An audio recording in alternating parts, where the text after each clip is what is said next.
আসসালামু আলাইকুম প্রিয় দর্শক, শাহাদাত সরকারের প্রথম লেখা কাহিনী পরীর চোখের পানি। গল্পটি সম্পূর্ণ মনোযোগ দিয়ে শুনবেন। যদি গল্পটি ভালো লাগে, আপনাদের ভালো লাগা পেলে আরও নতুন নতুন গল্প আপনাদের মাঝে নিয়ে আসবে। আর কণ্ঠে আছি আমি, আপনাদের সকলের পরিচিত মুখ, কাজী মুগ্ধ মৌসুম। চলুন গল্পে ফিরি। হঠাৎ ব্রিজ থেকে সে পানিতে পড়ে গেল। আপনার প্রশ্ন থাকতে পারে, সে কে? সে আর কেউ নয়, আমাদের গল্পের নায়ক শাহাদাত। আসুন শুনি কি হয়েছিল তার সাথে। সে প্রতিদিন নিয়মিত ওই ব্রিজে বন্ধুদের নিয়ে আড্ডা দিত। বিকেল 5টা। শাহাদাত বলল, হ্যালো সাব্বির, কই তুই? সাব্বির বলল, কেন? আমি ফ্রেশ হচ্ছি। ওকে, ফ্রেশ হয়ে তাড়াতাড়ি চলে আয়, আমি ব্রিজে বসে আছি। প্রতিদিন বিকেল 5টায় শাহাদাত ব্রিজে গিয়ে কেন বসে জানেন? কারণ ব্রিজের ওই রাস্তা দিয়ে বিকেল 5টায় শাহাদাতের সেই পছন্দের মেয়েটি কোচিংয়ে যায়। তার পছন্দের মেয়েটির নাম হলো নূপুর। শাহাদাত সাব্বিরের অপেক্ষা করতে করতে 30 মিনিট পর সাব্বিরকে ফোন দিল। সাব্বির ফোন রিসিভ করে বলল, হ্যালো, এখনই এসে পড়ব, বলে ফোন রেখে দিল। শাহাদাত এদিকে তাকাতেই দেখল নূপুর আসছে। সাথে সাথে শাহাদাতের হার্টবিট বেড়ে গেল। কারণ যদিও সে নূপুরকে অনেক পছন্দ করে, কিন্তু শাহাদাত একটু লাজুক টাইপের ছেলে। শাহাদাত আজ একা, কি করবে ভাবতে ভাবতে নূপুর তার কাছে চলে আসলো। নূপুর বলল, আজ আপনাকে একা দেখছি, আমি তো নিজের চক্ষুকে বিশ্বাস করতে পারছি না। শাহাদাত মনে মনে সাব্বিরকে বকা দিচ্ছে। সাব্বির, তুই আয়, তোর খবর আছে আজকে। নূপুর বলল, আমি কিছু জিজ্ঞেস করলাম আপনাকে? শাহাদাত বলল, ওই তো সাব্বির চলে আসবে এক্ষুনি।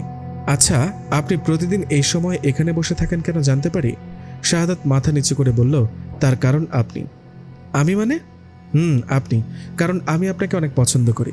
নূপুর বলল, আপনি আমাকে পছন্দ করেন, কিন্তু আমি তো কখনোই দেখলাম না যে আপনি আমাকে দেখেছেন। এখনও তো আপনি মাথা নিচু করে হাঁটছেন। কই, আপনি তো আমাকে দেখছেন না। আপনি যদি আমাকে না দেখেন তাহলে এত কষ্ট করে এইখানে বসে থাকেন কেন? শাহাদাত বলল, আমি আপনাকে প্রথম যেদিন দেখেছি সেই দিন থেকে আমি চোখ বন্ধ করলেও আপনাকে দেখতে পাই, তাই আপনার চোখে চোখ রেখে আমার আপনাকে দেখতে হয় না। ওকে, প্রায় 6 দিন হয়ে গেছে জানতে পেরেছিলাম আপনি আমাকে অনেক পছন্দ করেন। 5 দিনের পর থেকে আপনাকে এই ব্রিজে বসে থাকতে দেখি। সাথে থাকতো সাব্বির ভাইয়া, তাই হয়তো আপনার সাথে কথা বলা হয়ে ওঠেনি। যাই হোক, আমি এখন কোচিং রুমে ঢুকবো। আমার কোচিং শেষ হবে সন্ধ্যা 7টায়। যদি আপনার মনে চায় তাহলে 7টায় দেখা হবে। আমি 7টা পর্যন্ত ব্রিজে বসে আপনার জন্য অপেক্ষা করব। আশা করি দেখা হবে। ওকে, বাই। শাহাদাত ফিরে এসে আবারও ব্রিজে বসলো। এদিকে সাব্বির ব্রিজে এসে শাহাদাতকে না পেয়ে বাড়িতে চলে গেছে। সাব্বির শাহাদাত একসাথে সাব্বিরদের পড়ার টেবিলে প্রতি রাত 11টা পর্যন্ত লেখাপড়া করে। এরপর দুজনেই একসাথে সাব্বিরদের বাড়িতে ঘুমিয়ে পড়ে। এদিকে নূপুর 7টায় শাহাদাতকে ব্রিজে না পেয়ে তার উপর একটু রেগে বাড়িতে চলে গেল। সাব্বির ঘড়ির দিকে তাকিয়ে দেখে রাত 8টা বাজে। শাহাদাত না থাকায় সাব্বিরের পড়ায় মন বসছে না। সাব্বির বলল, উফ, শাহাদাত আসছে না কেন? যাই, ওরে ডেকে নিয়ে আসি। সাব্বির শাহাদাতের বাড়িতে এসে শাহাদাতকে ডাকল, শাহাদাত, এই শাহাদাত। কিন্তু শাহাদাতের কোনো সারা শব্দ নাই। কিছুক্ষণ পর শাহাদাতের মা ঘর থেকে বের হয়ে দেখল সাব্বির দাঁড়িয়ে আছে।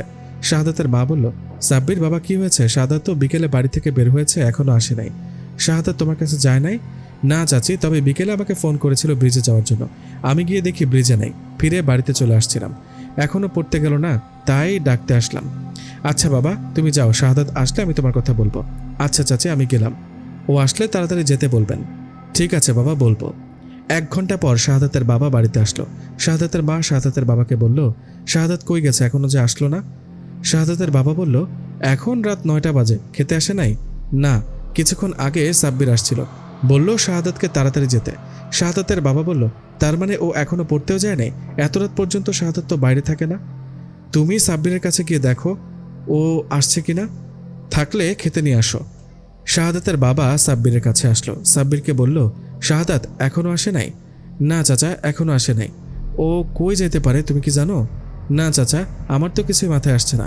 আচ্ছা ঠিক আছে, তুমি পড়ো, বলে শাহাদাতের বাবা বাড়িতে চলে আসলো। শাহাদাতের মা বলল, শাহাদাত কই, খেতে নিয়ে আসলা না? ও এখানে নাই। কই গেল ছেলেটা? হয়তো কোথাও গেছে, ফিরতে লেট হচ্ছে।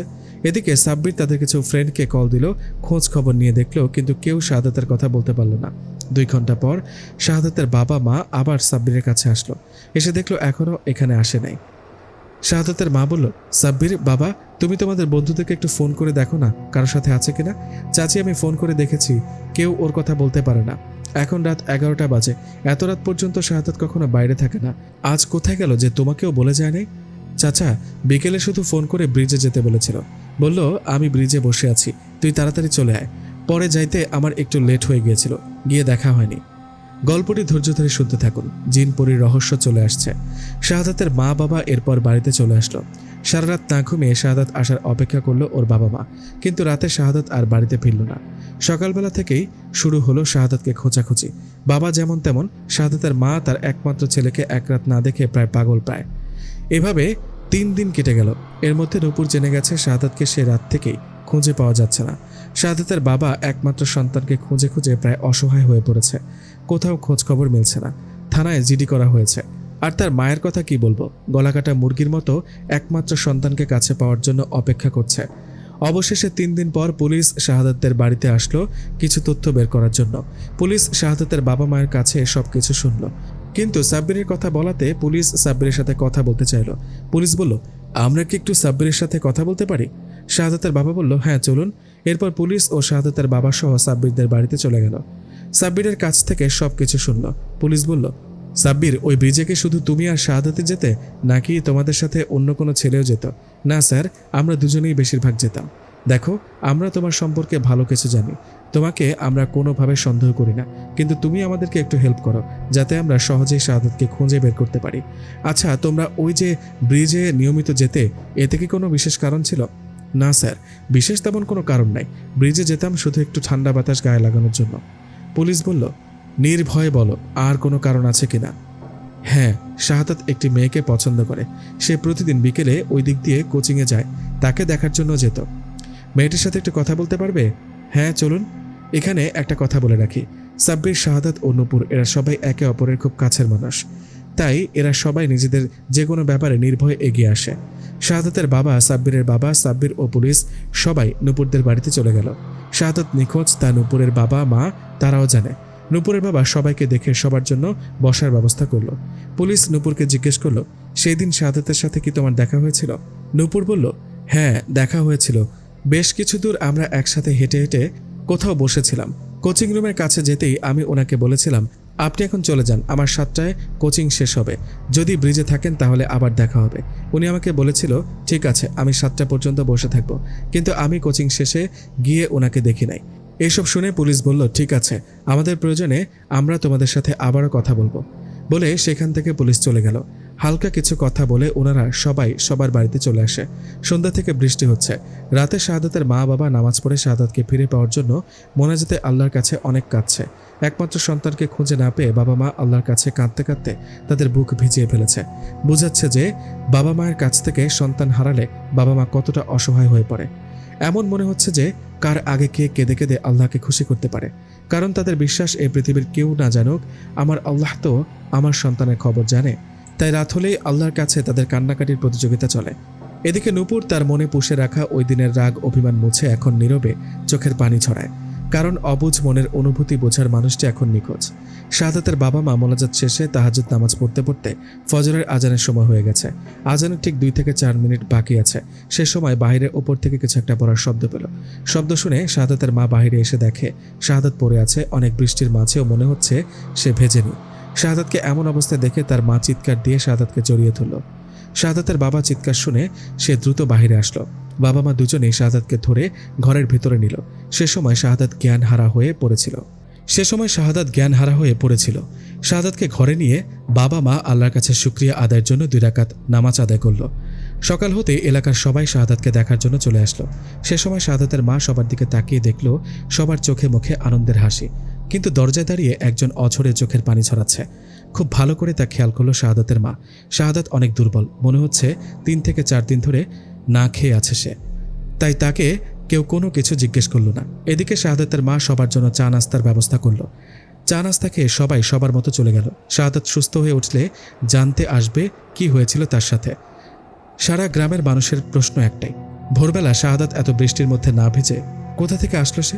আমাদের এই ধাপের হাট সরকার পাড়া গ্রামে এই ধরনের ঘটনা এর আগে কখনোই ঘটেনি, তাই এখন সবার ভেতরে এটা এক ধরনের ভয়। প্রায় 3 ঘন্টা পর নূপুর শাহাদাতের বাড়িতে আসলো। নূপুরকে দেখতেই শাহাদাতের মা তাকে অন্য রুমে নিয়ে গিয়ে বসালো। নূপুর বলল, চাচি, শাহাদাত ভাই এখন কেমন আছে? শাহাদাতের মা বলল, হ্যাঁ মা, এখন অনেকটাই ভালো আছে। কিছু জিজ্ঞেস করেছিলেন কি হয়েছিল? না রে মা, এখনও কিছু জিজ্ঞেস করিনি, মারে, তোরে এই ঘরে আনলাম কেন জানিস? কেন চাচি? সবাই আমার শাহাদাতকে দেখে অনেক খুশি, কিন্তু আমি খুব খেয়াল করে দেখছিলাম তুই দরজায় দাঁড়িয়ে কাঁদছিলি। এই কথা শোনার পর নূপুরের চোখে আবার পানি চলে আসলো। তোর চোখে আবার পানি চলে আসছে? মারে, তোর কি হয়েছে আমাকে একটু বলতো। না চাচি, কিছু হয়নি। আমার মনে হয় চোখের সমস্যা হয়েছে। পাগলি মেয়ে। মা তুই নাকি আমি? বল বলছি। চাচি, আমি শাহাদাত ভাইয়াকে একটু দেখে আসি। তোরে যা জিজ্ঞেস করলাম আগে সেটা বল। আমি শুনেছি শাহাদাত নাকি তোকে অনেক পছন্দ করে। হ্যাঁ রে, সেটা কি সত্যি? হ্যাঁ চাচি, শাহাদাত ভাইয়া সেদিন আমার সাথে প্রথম কথা বলেছিল, আর তার একটা কথা আমার খুব ভালো লেগেছিল। কি বলেছিল তোকে? আমি তাকে বলেছিলাম আপনি আমাকে কিভাবে পছন্দ করেন, আপনি তো আমার দিকে তাকান না। উনি আমাকে বলেছিল আমি যেদিন আপনাকে প্রথম দেখেছি সেদিন থেকে আপনাকে আমার চোখে সবসময় দেখি, তাই আপনার চোখে চোখ রেখে আপনাকে আমার আর দেখতে হয় না। আচ্ছা, সে তো ভালো কথা, কিন্তু তুই কান্না করিস কেন? চাচি, আমি সেদিন ব্রিজে ওনাকে না পেয়ে ওনার উপর খুব রাগ করেছিলাম, কিন্তু পরের দিন যখন শুনলাম উনি নিখোঁজ, সেদিন থেকে ওনার ওই কথা খুব কাঁদাচ্ছে আমাকে। তাই সেদিন থেকে এক মুহূর্তেও ওনাকে ভুলতে পারি না। চাচি, আমি ওনাকে একটু কাছে থেকে দেখব বলে নূপুর কান্না করে দিল। শাহাদাতের মা বলল, মারে, আমার শাহাদাতের খেয়াল রাখার মানুষ পেয়ে গেছি বলে নূপুরকে জড়িয়ে ধরল। বিকেল হওয়ায় শাহাদাতের বাড়িতে একে একে গ্রামের সবাই চলে আসলো। শাহাদাতের পাশে বসে জিজ্ঞাসা করলো শাহাদাতের ছোট চাচা মানিক। মানিক চাচা বলল, বাবা, তোমাকে নিয়ে অনেক চিন্তায় আছি আমরা, একটু বলো তো কিভাবে কি হয়েছিল। শাহাদাত বলল, চাচা, আমি ওই দিন সন্ধ্যায় ব্রিজে একা একা বসে আছি। হঠাৎ অদ্ভুত ধরনের কিছু একটা আমাকে ধাক্কা দিয়ে ব্রিজের নিচে ফেলে দিল। এরপর আমি আর কিছু বলতে পারি না। কিছুক্ষণ পর দেখি আমি আকাশে উঠছি। উঠতে উঠতে একটা মসজিদে গেলাম, এরপর একটা মাজারে গেলাম, পরে বিশাল একটা পাহাড়ে গেলাম। সবই দেখছি কিন্তু কিছু বলতে পারছি না। এভাবে অনেক জায়গায় গিয়ে গিয়ে ঘুরেছি। কে যেন আমাকে মিষ্টি খেতে দিয়েছিল, আমি খাইনি। অনেক পচা খাবার দিয়েছিল, পোকামাকড়ও খেতে দিয়েছিল, কিন্তু আমি তাকে দেখিনি। আমি শুনলাম 5 দিন ধরে আমাকে খুঁজে পাওয়া যায় না, কিন্তু আমি তো শুধু রাতেই এগুলো দেখেছি। মানিক চাচা বললেন, বুঝেছি বাবা, তোমার সাথে কি হয়েছে? এইসব জিনপরির কাজ। সাথে সাথে সবাই বলল, হ্যাঁ, এইসব জিনপরির কাজই হবে। মানিক চাচা বলল, বাবা চিন্তা করো না, সব ঠিক হয়ে যাবে। তুমি এখন শুয়ে থাকো, দেখি কি করা যায়। চলো সবাই এখন। এই বলে সবাই চলে গেল। সে রাতে শাহাদাত শুয়ে শুয়ে ভাবছিল এসব কি হলো আমার সাথে। ভাবতে ভাবতে রাত যখন একটু গভীর হলো, হঠাৎ দেখলো অপরূপ সুন্দর একটি মেয়ে ওর ঘরে ঢুকে পড়েছে। মেয়েটিকে দেখে শাহাদাত তড়িঘড়ি করে শোয়া থেকে উঠে বসলো। মেয়েটি তা দেখে বলল, ভয় পেও না। শাহাদাত বলল, কে আপনি? এত রাতে আমার ঘরে কিভাবে ঢুকলেন? আমি শুধু তোমার ঘরে না, যে কোনো ঘরেই ঢুকতে পারি। কি বলেন? আমি তো কিছুই বুঝতে পারছি না। এখন তোমাকে বোঝাবো, শোনো। এই 4-5 দিন ধরে তোমার সাথে যা হয়েছে সবই আমার কাজ। এগুলো সব আমি করেছি। আমি যে শুনলাম এগুলো নাকি জিনপরির কাজ। হ্যাঁ, ঠিকই শুনেছ, আমি একজন পরী। আমি কিভাবে বুঝবো যে আপনি পরী? দেখতে চাও? হ্যাঁ, তাহলে দেখো। এই বলে মেয়েটি তার রূপ চেঞ্জ করে ঘরের দেওয়ালের চতুর্দিকে ঘুরছে। তা দেখে শাহাদাত অনেক জোরে চিৎকার দিল। সাথে সাথে শাহাদাতের মা বাবা চলে আসলো।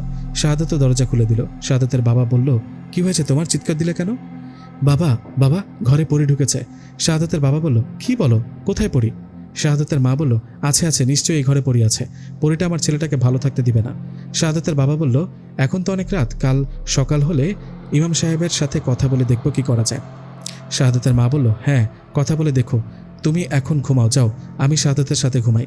শাহাদাতের বাবা ফজরের নামাজ শেষে ইমাম সাহেব সহ অন্যান্য মুসল্লিদেরকে নিয়ে বসলেন শাহাদাতেের বিষয় নিয়ে কথা বলার জন্য। শাহাদাতের বাবা বললেন, আসসালামু আলাইকুম ইমাম সাহেব, শাহাদাতের বিষয় সবই তো জানেন। 5-6 দিন ধরে যা ঘটলো, আজ রাতে শাহাদাত ঘর থেকে চিৎকার দিয়েছিল। চিৎকার শুনে গিয়ে শুনলাম পরী এসেছিল ওর ঘরে। আমার ছেলেটারে নিয়ে এখন কি করা যায় বলুন তো? ইমাম সাহেব বললেন, শাহাদাতকে নিয়মিত নামাজে আসতে বলবেন, আমি বিকেলে গিয়ে দেখে আসব। বিকেলে ইমাম সাহেব তাদের বাড়িতে আসলো। ইমাম সাহেবকে দেখে শাহাদাত সালাম দিল। ইমাম সাহেব বললেন, শাহাদাত, তোমাকে তো নিয়মিত মসজিদে দেখি না, কারণ কি? জি ইনশাআল্লাহ, এখন থেকে দেখবেন। ইমাম সাহেব শাহাদাতকে কিছু দিক নির্দেশনা দিল। সারা শরীর ছেড়ে দিয়ে চা নাস্তা খেয়ে চলে গেল। শাহাদাতের মা বাবা চিন্তা করলো শাহাদাতকে ঘরে আর একা ঘুমাতে দিবে না, তাই সাব্বিরকে কল দিয়ে শাহাদাতের সাথে রাতে ঘুমাতে বললেন। সন্ধ্যা 7টা, শাহাদাতের ঘরে সাব্বির শাহাদাত পড়ালেখা করছিল। সাব্বির বলল, শাহাদাত, আমি একটু বাথরুম থেকে আসছি। ঠিক আছে, যা। সাব্বির বাথরুমে চলে গেল। বাথরুম থেকে ফিরে এসে দেখে শাহাদাত ঘরে নেই। শাহাদাত, শাহাদাত! সাব্বিরের ডাক শুনে শাহাদাতের মা চলে আসলো। সাব্বির বলল, চাচি, আমি বাথরুমে গিয়েছিলাম, এসে দেখি শাহাদাত ঘরে নেই। শাহাদাতের মা সাথে সাথে শাহাদাতের বাবাকে কল করে বলল, শাহাদাতকে খুঁজে পাচ্ছি না। শুরু হলো আবার কান্নাকাটি আর খোঁজাখুঁজি। এদিকে পরী শাহাদাতকে গভীর জঙ্গলে নিয়ে আসলো। শাহাদাত বলল, আপনি আমাকে কোথায় নিয়ে আসলেন? আমার খুব ভয় হচ্ছে। পরী বলল, কি করব, আমি তো তোমার ঘরে গিয়েছিলাম, তুমি চিৎকার দিয়েছিলে। শাহাদাত বলল, গাছগুলো এভাবে ঢুলছে কেন? পরী বলল, বুঝতে পেরেছি, এটা শরফুদ্দিনের কাজ। শাহাদাত বলল, শরফুদ্দিন আবার কে? যে তোমাকে ব্রিজ থেকে ফেলে দিয়েছিল। আচ্ছা, উনি আমার সাথে এরকম কেন করলো? কে উনি? উনি শরফুদ্দিন জিন, আমাকে অনেক পছন্দ করে। তো আমাকে ব্রিজ থেকে ধাক্কা দিল কেন? আমি ওকে বলেছিলাম তোমাকে নিয়ে ঘুরবো, তাই রেগে গিয়ে তোমাকে ধাক্কা মেরেছিল, আমি ধরে ফেলি। ও আচ্ছা, আপনার সাথে কথা বলতে আমার খুব ভালো লাগছে। দয়া করে রূপ চেঞ্জ করবেন না। করব না, জানি করলে ভয় করবে তোমার। আচ্ছা, আপনার নাম কি? নূরজাহান পরী। শাহাদাত বলল, অনেক মিষ্টি আপনার নাম। নূরজাহান পরী বলল, আমার বাবা মা বলেই কান্না করে দিল নূরজাহান পরী। হায়, আপনি কাঁদছেন কেন? বাবা মা তো আমার নাম রেখেছিল, কিন্তু বহুদিন ধরে বাবা মাকে দেখি না। কেন, কি হয়েছে আপনার বাবা মায়ের? আমি ছোট্ট থাকতে আমার বাবা মাকে বোতলবন্দি করে রেখেছে মানুষেরা। এভাবে দুজনেই কথা বলছিল। এর মধ্যে শরফুদ্দিন জিন তার কিছু জিন বন্ধুকে নিয়ে এসে দুজনকেই ধরে নিয়ে গেল তার বাবার কাছে। জিনের বাবা শাহাদাতকে দেখে সাথে সাথে কি করলো কি জানো, জ্ঞান হারিয়ে মাটিতে পড়ে গেল শাহাদাত। জিনের বাবা বলল, মানুষের ছেলেটি কঠিন বিপদে পড়ল শুধু তোমার জন্য। তোমার স্পর্শ ছাড়া আর জ্ঞান ফিরবে না। শরফুদ্দিন, যাও, ওকে ওর বাবা মায়ের কাছে রেখে আসো। শরফুদ্দিন জিন শাহাদাতকে তাদের বাড়ির পাশে ফেলে চলে গেল। শাহাদাত না থাকায় সাব্বির শাহাদাতের বাবা মায়ের পাশে সবসময় থাকে, তাদের খেয়াল রাখার জন্য। বিকেল 5টায় সাব্বির আসছে শাহাদাতের বাড়িতে। বাড়ির কাছাকাছি এসে দেখে শাহাদাত পড়ে আছে। পড়ে থাকা দেখে সাব্বির চিৎকার দিল, শাহাদাত এসেছে, চাচা চাচি বাইরে আসো। সাব্বিরের চিৎকার শুনে শাহাদাতের মা বাবা সহ আশেপাশের বাড়ির কিছু মানুষজনও বের হয়ে আসলো। সবাই মিলে শাহাদাতকে ধরে নিয়ে গেল। এখন শাহাদাতের জ্ঞান ফেরার অপেক্ষায় সবাই। আজ থেকে পরি যেন শাহাদাতকে নিয়ে যেতে না পারে সে ব্যবস্থা করবে। কিন্তু 1 ঘন্টা 2 ঘন্টা হয়ে গেল, শাহাদাতের জ্ঞান ফেরে না। শাহাদাতের বাবা মা সহ সবাই অনেক চিন্তায় পড়ে গেল। এর মধ্যে জিন পরি ছাড়ানো ফকিরকে নিয়ে আসা হয়েছে। ফকির সাহেব বহু চেষ্টা করে একটা জিন ও হাজির করতে পারল না শাহাদাতকে দেখার জন্য। গভীর রাতে ডক্টরকে নিয়ে আসা হলো। ডক্টরের কথা শুনে কেউ মানতে রাজি না। অন্য এক কবিরাজ নিয়ে আসা হলো। এই কবিরাজের কথা শুনে সবাই যেন প্রাণ ফিরে পেল। কবিরাজ তার কাজ শুরু করলো। কবিরাজ দেখলো একে একে জিন আসে আর যায়, কিন্তু কোনো কিছু বলে না। কবিরাজ মনে মনে বলে, এমন তো কখনো হয়নি, এর কি এমন হয়েছে যে আমার পোষা জিনগুলো কিছু বলছে না? কবিরাজও তার সর্বোচ্চ চেষ্টা করেও শাহাদাতের জ্ঞান ফেরাতে পারল না। তা দেখে সবাই যেন নিঃস্ব হয়ে গেল। এভাবে দেখতে দেখতে রাত থেকে সকাল, সকাল থেকে দুপুর, সবাই এখন নিশ্চিত যে শাহাদাত বেঁচে নেই। সব পরীক্ষার অবশেষে শাহাদাতকে দাফন করানো হলো। ওইদিকে শত চেষ্টা করেও নূরজাহান পরীকে শরফুদ্দিনের সাথে বিয়ে দিতে পারেনি তার বাবা। নূরজাহান এখন বন্দিখানায় বন্দী। শরফুদ্দিন তার নূরজাহানের চোখের পানি আর কষ্ট দেখে সহ্য করতে পারল না। সে চুপি চুপি গিয়ে বন্দিখানার লক আপ খুলে দিল। নূরজাহান দ্রুত শরফুদ্দিনকে ধাক্কা মেরে বেরিয়ে গেল। নূরজাহান শাহাদাতকে কবর থেকে বের করে অনেক দূরে নিয়ে গেল। গভীর জঙ্গলের মাঝখানে গিয়ে নূরজাহান পরী শাহাদাতের জ্ঞান ফেরালো। শাহাদাত বলল, আমি চোখ খুলতে পারছি না কেন? নূরজাহান পরী বলল, তোমার চোখ অনেক সময় ধরে বন্ধ ছিল, তাই চোখ খুলতে কষ্ট হচ্ছে। ধীরে ধীরে খোলার চেষ্টা করো। হ্যাঁ, চেষ্টা করছি। চোখ খুলে শাহাদাত দেখলো গভীর জঙ্গলে তারা বসে আছে। আমরা জঙ্গলে কেন? এসব তোমাকে পরে বলবো। শাহাদাত বলল, তোমাকে এমন লাগছে কেন? কান্না করেছো নাকি? নূরজাহান পরী বলল, কান্না আমি কেন করব? ছোট্টবেলায় বাবা মাকে হারিয়েছে, আমাদের প্রাসাদ থেকে আমাকে বের করে দিয়েছে। অনেক বছর ধরে পথে পথে ঘুরি, ঝড় বৃষ্টি তুফান সবই মেনে নিয়েছি। তারপরেও বাবা মাকে কাছে পাওয়ার অপেক্ষা করি। না চাইতেও হয়তো কখনো কখনো পড়ে যায় আমার চোখের পানি। শাহাদাত বুঝতে পারল নূরজাহান পরী তার মা বাবাকে অনেক ভালোবাসে। বাবা মায়ের কথা মনে হলেই কেঁদে ফেলে, তাই তার সাথে অন্য কথা বলা শুরু করলো। তুমি অনেক সুন্দর, তোমার চেয়ে কি সুন্দর পরী আছে? হ্যাঁ আছে, আমার চেয়েও সুন্দরী আছে। তাই আমাদের গ্রামের মেয়েরা অনেক সুন্দর। ছেলেরা সুন্দর না? ছেলেরা কখনো মেয়েদের মতো সুন্দর হয় না। কে বলেছে তোমাকে? সৃষ্টিকর্তা ছেলেদেরকে সব থেকে বেশি সৌন্দর্য দিয়ে সৃষ্টি করেছে। তুমি যে একজন পরী, তাই তোমার চোখে ছেলেরা সুন্দর। ছেলেরা আমার চোখে সুন্দর এমনটা না, ছেলেদেরকে সৃষ্টিকর্তা সব থেকে বেশি সৌন্দর্য দিয়ে সৃষ্টি করেছে। আসো তোমাকে দেখাই, তোমার চোখেও ছেলেদেরকে সুন্দর লাগবে। এই বলে নূরজাহান পরী শাহাদাতকে 2টি ময়ূর দেখালো, একটি ছেলে আর একটি মেয়ে। নূরজাহান পরী বলল, দেখো তো তোমার চোখে কোন ময়ূরটি ভালো লাগে? ওই তো, ওই ময়ূরটি বেশি সুন্দর, ডানাগুলো লম্বা লম্বা। নূরজাহান পরী বলল, হ্যাঁ, ওই ময়ূরটি পুরুষ, মানে ছেলে ময়ূর। আসো তোমাকে আরও দেখাই। এ বলে নূরজাহান পরী শাহাদাতকে 2টি গরুর কাছে নিয়ে গেল। নূরজাহান পরী বলল, এই গরু দুটি দেখতে কেমন? তোমার চোখে কোনটি সুন্দর লাগে দেখো তো। শাহাদাত বলল, অবশ্যই ষাঁড় গরুটি দেখতে সুন্দর। আসো এবার ভালো করে দেখে বলবে কে বেশি সুন্দর। এই বলে নূরজাহান পরী শাহাদাতকে 2টি মানুষের কাছে নিয়ে গেল। একটু দূর থেকে শাহাদাতকে দেখালো একটি হুজুরনিকে। নূরজাহান পরী বলল, এবার খুব ভালো করে খেয়াল করে দেখো তো কে বেশি সুন্দর। শাহাদাত বলল, হুজুরকেই অনেক সুন্দর লাগছে, মুখে দাড়ি, মাথায় টুপি, মাশাআল্লাহ, সত্যি অনেক সুন্দর লাগছে। আসো তোমাকে আরও 2টি নারী পুরুষ দেখাই। এ বলে নূরজাহান পরী মাথায় ছোট্ট ছোট চুল এবং অনেক মডেলিং একটি মেয়েকে দেখালো, সাথে একটি ছেলে। শাহাদাত বলল, ছি ছি ছি, মেয়েটি মাথার চুল ছোট্ট করে একদম খারাপ দেখাচ্ছে। নূরজাহান পরিবার বলল, এবার তুমিই বলো, ছেলেরা সুন্দর নাকি মেয়েরা? শোনো, মেয়েটি দেখতে যেমনই হোক, যদি তার মাথার চুল লম্বা থাকে তাহলে তাকে সুন্দর লাগে। আর ছেলেদের মাথার চুল থাক আর না থাক, মুখে দাড়ি থাকলে সুন্দর লাগে। ছেলেদের মাথার চুল মুখে দাড়ি যদি নাও থাকে, তার শরীর ঠিক থাকলেও সে সুন্দর। শাহাদাত বলল, আমি অনেক ভেবে দেখলাম তোমার কথাগুলো ঠিক মনে হচ্ছে, এটাই সত্যি। কিন্তু ছেলেরা নিজেদের সৌন্দর্য নিজেরা নষ্ট করে। কিভাবে? আসো দেখাই। এ বলে নূরজাহান পরী কিছু ছেলেদেরকে দেখালো। ওমা, এরা তো জুয়া খেলছে, মানে তাস খেলছে। শোনো, ওদের সৌন্দর্য ওরা নিজেরাই নষ্ট করে ফেলে, কারণ ওদের খাওয়া দাওয়া ঘুম কোনোটাই ঠিকমতো হয় না, ফলে ওদের সৌন্দর্য নষ্ট হয়ে যায়। এই কথায় আমি কিন্তু তোমার সাথে একমত। নূরজাহান পরী বলল, আসো তোমাকে আরও কিছু ছেলে দেখাই। শাহাদাত বলল, তারা আবার কারা? নূরজাহান পরী শাহাদাতকে কিছু নেশা করা ছেলেদেরকে দেখালো। শাহাদাত বলল, বাবা, ওরা তো এই দেশে নেই, তারা মনের সুখে নেশা করছে।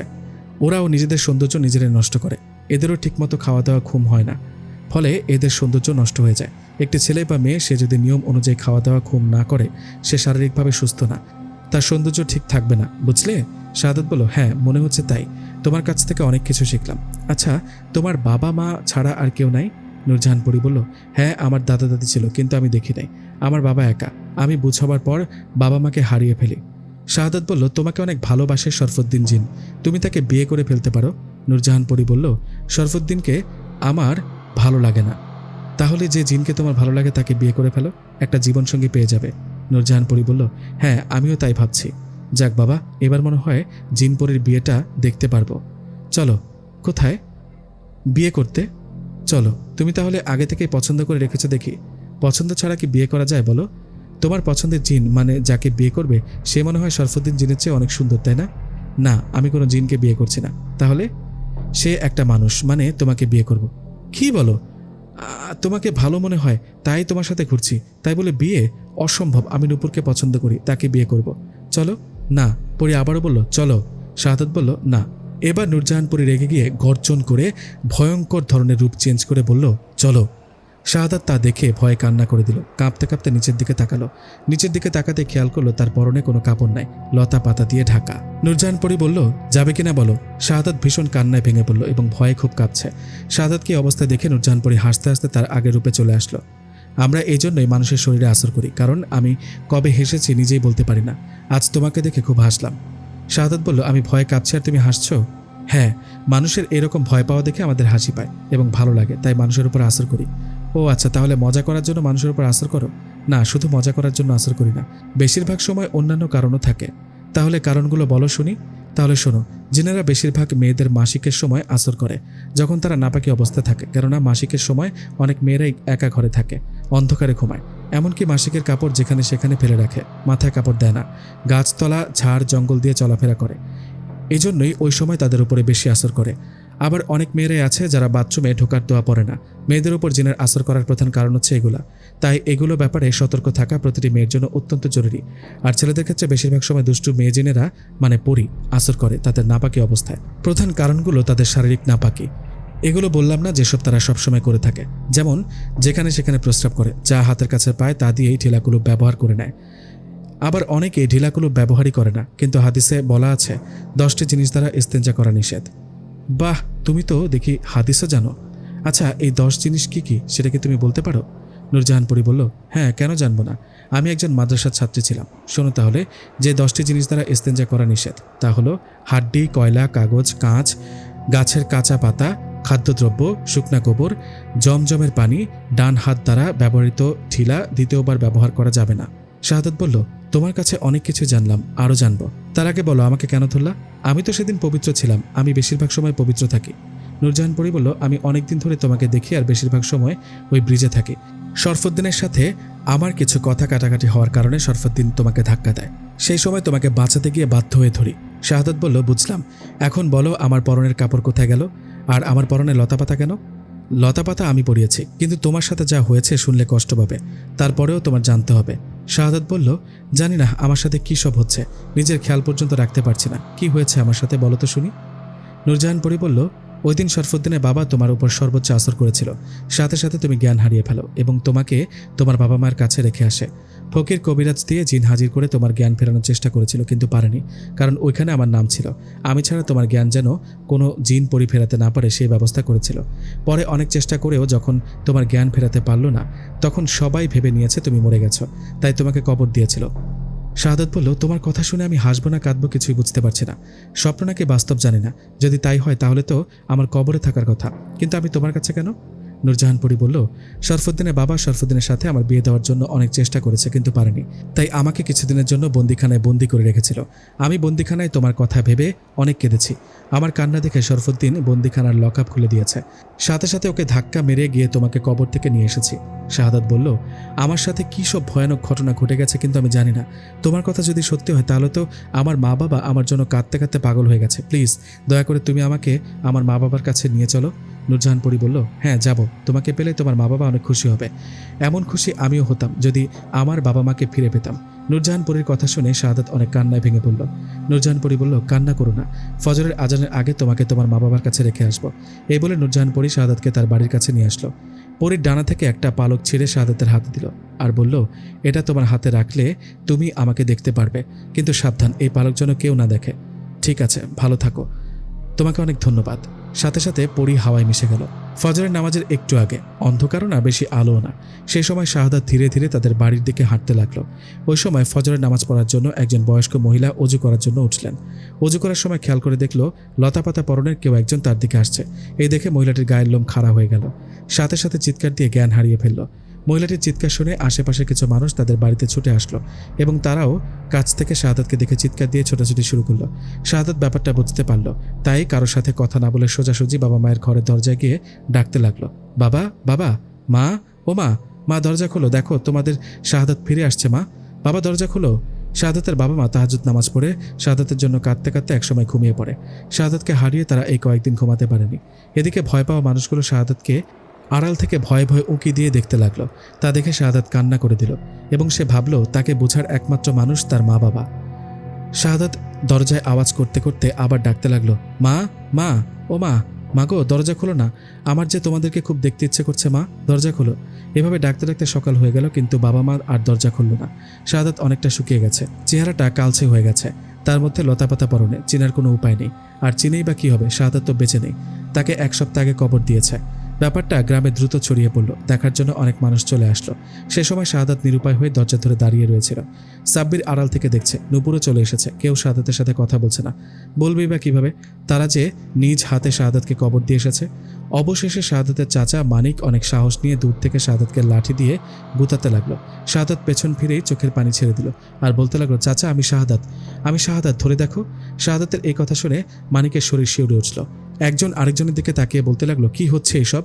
শাহাদাত বলল, চাচা, চাচা তুমি তো একটু বিশ্বাস করো আমাকে, ধরে দেখো আমায়, আমি শাহাদাত মরে যায়নি, দেখো ধরে। শাহাদাতের চোখের নিচে তাকিয়ে মানিকের ভেতরে বিশ্বাস জন্ম নিল, সাথে সাথে তাকে জড়িয়ে ধরল। তা দেখে সবাই আনন্দ অশ্রুতে ভিজতে লাগলো। কিন্তু শাহাদাতের মা বাবা ততক্ষণও দরজা খুলল না। অনেক ডাকাডাকির পর দরজা ভেঙে ফেলা হলো।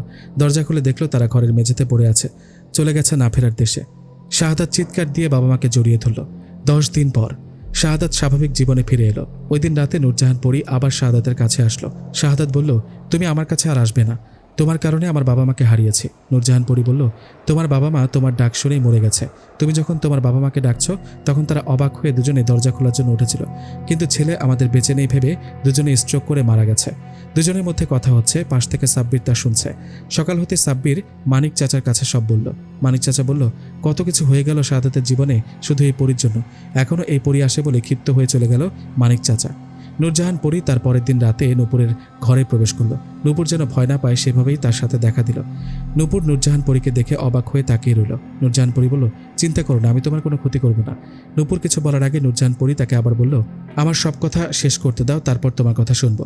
এই বলে নূরজাহান পরী নূপুরকে ঘটে যাওয়া শাহাদাতের সাথে যা কিছু হয়েছে সব সুন্দর করে বুঝিয়ে বলল এবং শাহাদাতকে বিয়ে করার অনুরোধ করল। নূপুর বলল, পরে আবার কোনো ঝামেলা হবে না তো? কোনো অপশক্তি তোমাদের ক্ষতি করতে পারবে না, সে ব্যবস্থা আমি করে দিব। কথা শেষ করে নূপুরকে রাজি করে নূরজাহান পরী চলে গেলেন। সে রাতেই নূরজাহান পরী সাব্বিরের সাথেও কথা বলেছিল। সকালবেলা ঘুম থেকে উঠে নূপুর তার মাকে পরীর বলা কথাগুলো গুছিয়ে বলল। একই কথা সাব্বিরের মুখেও নূপুরের মা শুনে বিয়েতে রাজি হলেন। এদিকে মানিক চাচা বহুদূরের নামকরা কবিরাজ নিয়ে শাহাদাতের সামনে আসলো। এই কবিরাজ দ্বারা ওই পরীকে শেষ করে দিবে। মানিক চাচা তাই বলল শাহাদাতকে। কবিরাজ পূর্বের সব কথাই শুনেছে, তাই যেমন তেমন কাজ না, অনেক কঠিন কাজ করার ব্যবস্থা করল। কিন্তু নূরজাহান পরী স্বেচ্ছায় ধরা দিলেন কবিরাজের কাছে। কবিরাজ পরীকে দেখে খুশিতে লাফাতে লাগলো। অবশেষে কবিরাজ পরীকে বোতল বন্দি করে ফেলল। এখন তাকে মেরে ফেলার কাজটুকুই বাকি। ঠিক সেই মুহূর্তে বাড়ির আশপাশের গাছগুলো ভীষণভাবে ডুলতে শুরু করলো এবং সাথে সাথে কবিরাজ মাটিতে লুটিয়ে পড়ল। মুখ থেকে ফেনা বের করে কাঁপতে কাঁপতে মারা গেলেন কবিরাজ। তা দেখে মানিক চাচা হতভম্ব হয়ে গেল। শাহাদাত বসা থেকে উঠে বোতলের মুখটা খুলে দিল। ঘর থেকে পরীর পালকটি হাতে নিয়ে বাইরে এসে দেখল পরী লাল হয়ে গেছে। পাশে শরফুদ্দিন জিনও দাঁড়িয়ে আছে। নূরজাহান পরী শরফুদ্দিন জিনকে বলল, এর শেষ কোথায়? তুমি তো আমাকে মরতেও দিবে না দেখি। আমি নিজেই ধরা দিয়েছিলাম কবিরাজের কাছে, আর তুমি তাকে মেরে ফেললে। শরফুদ্দিন জিন বলল, আমাকে তোমার ভালোবাসা না দাও, কিন্তু তোমার চোখের পানি মোছার অধিকারটুকু তো দাও। দেখো কাকে নিয়ে এসেছি। এই কথা বলার সাথে সাথে নূরজাহান পরীর বাবা মা হাজির হলো। নূরজাহান পরী বাবা মাকে দেখে মা বাবা বলে চিৎকার দিয়ে দুজনকেই জড়িয়ে ধরল। এভাবেই 10 মিনিট জড়িয়ে ধরে কাঁদল। কেঁদে কেঁদে বাবা মাকে বলল, কত কষ্ট করে যে বেঁচে আছি মা, বাবা মা ছাড়া সন্তানরা যেন বেঁচে থেকেও মরা। নূরজাহান পরী বাবা মাকে ছেড়ে দিয়ে শরফুদ্দিন জিনকে শক্ত করে জড়িয়ে ধরে বলল, তুমি আমার সেই শরফুদ্দিন যাকে আমি বুঝিনি। আমার কাছ থেকে কষ্ট পেয়েও মুছে দিলে তোমার নূরজাহানের চোখের পানি। আর এদিকে শাহাদাত দাঁড়িয়ে দাঁড়িয়ে অন্য রকমের একটি মিলনমেলা দেখল। এই মিলনমেলায় অনেক মানুষ জড়ো হয়েছিল, কিন্তু কারো দেখার সৌভাগ্য হয়নি। শরফুদ্দিন জিন বলল, চলো এখান থেকে, তাড়াতাড়ি আমাদের প্রাসাদে যাই। নূরজাহান পরী বলল, হ্যাঁ যাব, শাহাদাতের বিয়ে দিয়ে। পরে নূপুরের বাবা মা, নূপুর, শাহাদাত ও অন্যান্য মুরব্বীগণকে নিয়ে শাহাদাত নূপুরের বিয়ে হয়। সেই সাথে সবার সামনে প্রকাশ্যে এসে নূরজাহান পরী বিদায় নিয়ে চলে যায়। শাহাদাত সরকারের প্রথম লেখা এই গল্পটি আপনাদের কাছে কেমন লেগেছে অবশ্যই কমেন্ট করে জানাবেন। ধন্যবাদ।